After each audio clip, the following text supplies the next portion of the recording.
আমরা আরেকটা নতুন জিনিস শিখব। এবার দেখুন আমরা তো অলরেডি শিখে গেছি, কর্তা শিখে গেছি রামহা। দেখুন এখানে কি বলছে, এতানি বাক্যানি পঠতঃ, মানে এখানে যে বাক্যগুলি আছে এগুলি পড়ুন। বলছে দেখুন ১ নম্বরে দিয়েছে কি, রামহা পাঠম পঠিত্বা নিদ্রাম করোতি। এইবার একটা জিনিস আমরা শিখবো এখানে পঠিত্বা। দেখুন ব্র্যাকেটের মধ্যে সুন্দর বক্সের মধ্যে করা আছে পঠিত্বা। এখন আবার কে যুক্ত হচ্ছে? হ্যাঁ কৃষ্ণ। তাহলে কি হচ্ছে, রামহা পাঠং পঠিত্বা নিদ্রাম করোতি। দেখুন আমরা এখানে দুটো জিনিস শিখে গেছি অলরেডি। কোনটা কোনটা শিখে গেছি? রামহা এটা হচ্ছে কর্তা, রাম কর্তা তো বলুন, রাম কর্তা। একটু হ্যাঁ না উত্তর দিন। আর পাঠমটা কি হবে? এটা এটা কি ছিল? কর্ম। তাহলে কর্তা কর্ম আমরা চিনি, কর্তা কর্মকে চিনি। আর এটা কি করতি? করতিটা কি? ক্রিয়াপদ। তাহলে কর্তা হয়ে গেল, কর্ম হয়ে গেল, ক্রিয়া হয়ে গেল, তাই তো? এইবার দুটো জিনিস এক্সট্রা আছে, একটা হচ্ছে পঠিত্বা, একটা হচ্ছে নিদ্রাম। এইবার দেখুন বাক্যের মধ্যে কি বলছে, রামহা পাঠং পঠিত্বা নিদ্রাম করোতি। এত দেরি করে জয়েন হচ্ছে কেন বুঝতে পারছি না তো।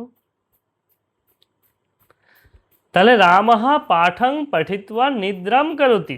রাম পড়ছে মানে পড়ে, পাঠং পঠিত্বা পড়াশোনা করে, পঠিত্বা এই যে তয় বয় আকার, পঠিত্বা পড ধাতুর সাথে ত্বচ প্রত্যয় করলো। কোন প্রত্যয় করলো? পড ধাতুর সাথে ত্বচ। কয় তয় বয় আকার চয় হলন, ত্বচ প্রত্যয়।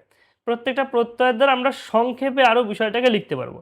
এখন যদি বলি রাম পড়লো, রাম পড়াশোনা করলো, তারপরে ঘুমোতে গেল, এরকম যদি বলি, আর বিষয়টাকে একবারে বলে দেন, রাম পড়াশোনা করে ঘুমাতে গেল বা ঘুমোচ্ছে, এই জিনিসটা বলি, তাহলে কেমন লাগবে বিষয়টা?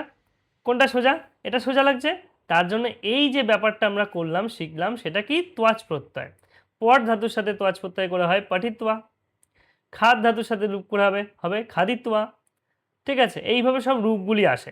তারপর বলছে রামহা পাঠং পঠিত্বা নিদ্রাম করতি। কি করছে? নিদ্রাম করতি। নিদ্রা মানে কি? নিদ্রা মানে বলুন, ঘুম। ঘুমাতে যাচ্ছে। তাহলে ঘুম কি করা যায়? ঘুম ঘুমানো যায়। তাহলে কি বলছে, রামহা পাঠং পঠিত্বা নিদ্রাম করতি। তাহলে মানেটা কি হচ্ছে? রাম পড়াশোনা করে ঘুমোতে যাচ্ছে, তাই তো? না অন্য কিছু? তাহলে পড়াশোনা করে, পঠিত্বা মানে পড়ে, খাদিত্ব মানে খেয়ে, নিত্য মানে নিয়ে, গীত্ব মানে গেয়ে, এইভাবে যত আসবে সবগুলো কিন্তু আমাদের এইভাবে করতে হবে। চলুন এই বিষয়ে আমরা প্রত্যয় বিশেষ করে আলোচনা করব পরে। এইবার বলছে বালকঃ হস্তম প্রক্ষাল্য ভোজনম করতি। বালকঃ হস্তম প্রক্ষাল্য। দেখুন বালকঃ হলো কর্তা, হস্তমে কোন বিভক্তি? হস্তম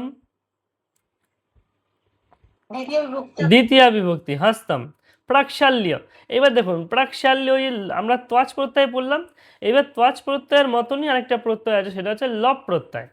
যেখানে যেখানে ওই ত্বচ প্রত্যয়, ধরুন গম যোগ ত্বচ, ঠিক আছে, এই গম যোগ ত্বচের পূর্বে যদি গমের আগে যদি একটা অনু পড়ে দিই, অনু একটা উপসর্গ বসিয়ে দিই, অনু, তারপরে প্রত্যয়া প্রতি, এই সমস্ত উপসর্গগুলো যদি বসিয়ে দিই, তখন তারপরে ত্বচ প্রত্যয়ের পরিবর্তে লপ প্রত্যয় ব্যবহার হয়।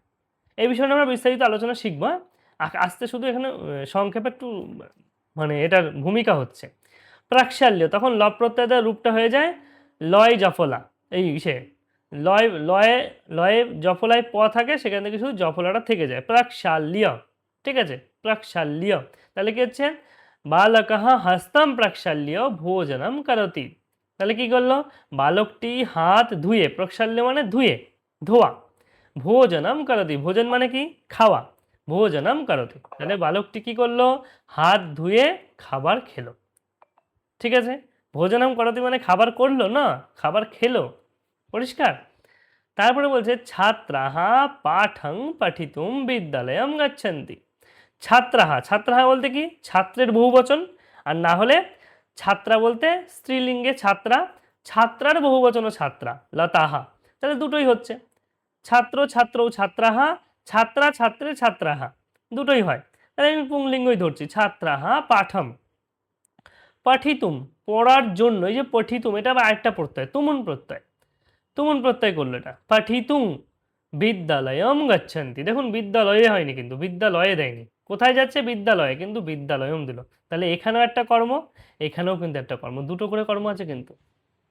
তাহলে কি হচ্ছে ছাত্রাः পাঠং পঠিতুম বিদ্যালয়ম গচ্ছন্তি। বলুন পরিষ্কার সবার কাছে? চলুন তারপরে কি বলছে বালিকা পাঠং পঠন্তি এব নিদ্রাম কৃতবতী।